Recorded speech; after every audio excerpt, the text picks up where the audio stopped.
Bon, alors, je fais ma feignasse, petite compte-rendu extrêmement rapide de mes lectures. Voilà. Donc, je vais commencer par Le Monstre.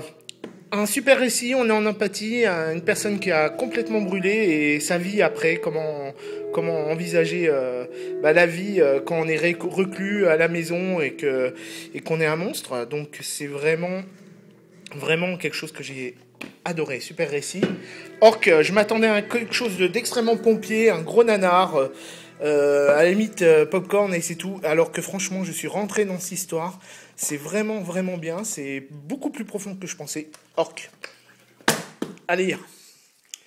Aspic, Aspic, détective de l'étrange. Donc ça, c'est un grand coup de cœur. J'adore donc Thierry Gloris et Jacques Lamontagne là, sur ses dessins. C'est un peu du Maléfice, un peu plus cartoon.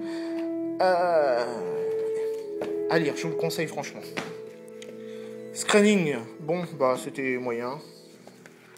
Shaman Killer de Jodorowsky, donc c'est épique aussi. Et écoutez, je vous le conseille pour la découverte. C'est le tome 1 en même temps. Hein. Sixy 2-3. 2-3 pour le tome 2. Donc on attend le dernier tome pour finir la saga. C'est du Vatine. Alors au début, moi je trouve que c'est trop ancré là. Pour le coup, ça fait des pâtés des fois. Mais plus la couleur. Donc écoutez, c'est quand même... au début ça commence en un peu cartoony et ça prend une dimension un peu plus politique. DI, j'ai eu du mal à rentrer dedans, mais après ça reste un petit peu fandard. Old Skull, franchement, j'ai pas trop aimé. Hein. Les nains de Martelfer, de la fantasy de base. Bon, c'est... Voilà, on mange ça comme un hamburger. J'ai bien aimé, mais après, j'ai des lourdeurs un peu d'estomac. C'était bien, j'attends de voir la suite, en fait. Hein.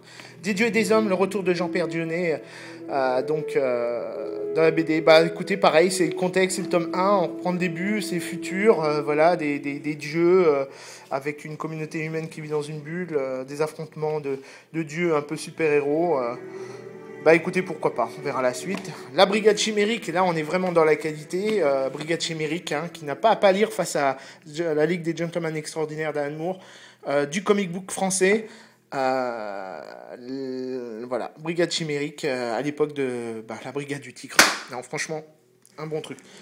Mes chouchous de cette petite série, les arcanes du midi-minuit, franchement, j'apprécie cette série un peu steampunk, un peu fantastique, un petit peu foutraque, un peu cartoony. Il y a pas mal d'éléments dedans et c'est vraiment plaisant. Et c'est le tome 8, donc ça a l'air de fonctionner pour eux. Je suis content parce que c'est un bon moment.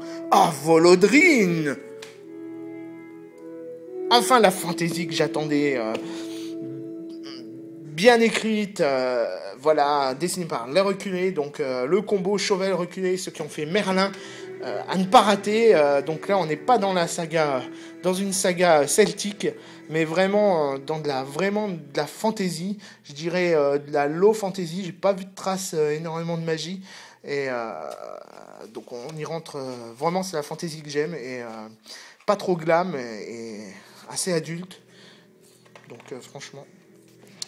Ne ratez pas, c'est incontournable. Mémoire d'un guerrier, c'était sympa. C'était sympa, un peu récit fantastique, un peu fantasy, mais qui reste historique avec la disparition des créatures un peu féeriques, géants. Le piège machiavélique, si vous aimez la parodie dans la BD franco-belge, c'est sur Black et Mortimer. Le Casse, super série, à chaque fois donc d'un vol, l'héritage du Kaiser, j'ai vraiment bien aimé. Deadpool, sympa, la genèse du super-héros. Hein, on ne sait pas si c'est du lard ou du cochon, parce que c'est Deadpool, il sait qu'il est dans une BD, il vous racontera ce qu'il veut. Donc prenez du plaisir à lire. Sherman, les 2 premiers tomes, le tome 3 est sorti, donc intrigue, un peu saga familiale, un peu bizarre, avec super ambiance, années 30-40. Bien. La marche du crabe, on a parlé beaucoup de cette BD. C'est vrai que c'est fandard, je me suis bien éclaté à lire. Lisez-la. Aslak, et de la BD, fantasy aussi, de la fantasy. Écoutez, c'est le premier tome. J'ai bien... Voilà, il y a de l'humour et tout, bon, essayez. Elinor Jones, oh, ça fait craquer le petit cœur des fillettes, mais je vous assure que c'est vraiment quelque chose de très très sympa. Quand même, étonnamment, j'ai bien aimé cette ambiance. Borgia, l'épilogue sanglant, donc voilà justement, des Borgia avec Manara Jodorowsky. Donc un récit adulte, hein, sur les fameux Borgia. Étoile rouge, l'univers de Bloc 109, Uchronie, hein, les Allemands ont continué la guerre, ils ont fait péter une bombe nucléaire, ils vont perdre, mais ils ont continué un petit peu plus longtemps la guerre. Voilà, c'est un peu Ados Tactics sans les aliens, mais c'est vraiment sympa. Les Boucliers de Mars, ben une nouvelle série sur Antique, avec une petite intrigue. C'est pour l'instant bien, voilà. On reste pas cantonné dans Rome, mais on voyage un petit peu dans l'Empire. J'aime pas les adaptations littéraires, mais là, je me suis fait plaisir. Les Princes d'Ambre, franchement, une saga de Zelazny que j'adore, que j'ai adoré lire, que j'adore lire. Donc vraiment un univers fantastique. Le dessin est moyen, c'est toujours les adaptations, je suis pas très pour. Mais là, ça permet vraiment de rentrer dans l'univers d'Ambre et c'est un vrai plaisir. Ah, je vais prendre un petit peu de temps juste pour parler de l'opus là de Davy Mourier. Donc on a parlé beaucoup de lui et voilà, le personnage extrêmement sympathique est vraiment bien. Mais j'avais peur du bouquin. Lui c'est bien. Je dis ouais, c'est le copain qui parle et tout. Et en fait, on commence par un scrapbooking qui vous scotche, c'est le cas de le dire.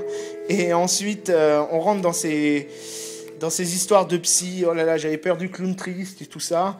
Et vraiment, c'est quelque chose qui m'a accroché. J'ai trouvé ça vraiment de très très bonne qualité et j'ai vraiment bien aimé quoi.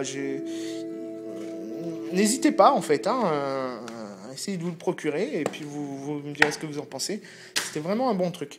X-Men, bah là c'est vraiment bon. Je sais c'est Chris Claremont, mais bon l'histoire est quand même moyen. Là, par contre, dessiné par Manara, donc c'est pour le plaisir des yeux, avec les petites nanas des X-Men, dessiné par Manara, donc un plaisir des yeux, et c'est sympa. L'Ambulance 13, récit sur 14-18, le Diurne, sur un récit, voilà, un peu vampirico, gothico, machin.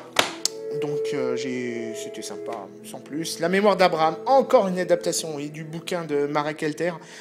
Bah écoutez, c'est quand même un récit historique et là le dessin est quand même de qualité, hein, et j'ai bien aimé. Je suis rentré quand même dedans. Ouais, je m'avance un peu, j'ai de qualité. Ouais. Mais bon, je suis rentré dedans.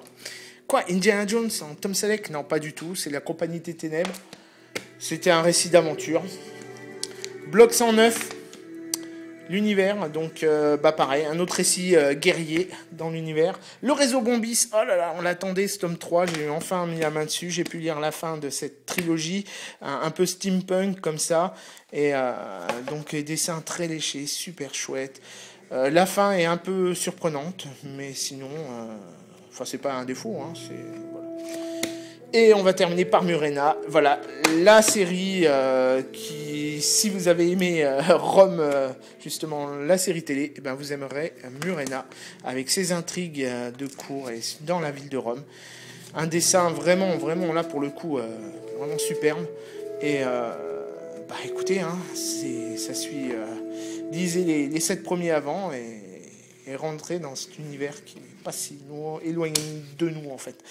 Donc, Murena. Voilà, à bientôt. 9 minutes quand même.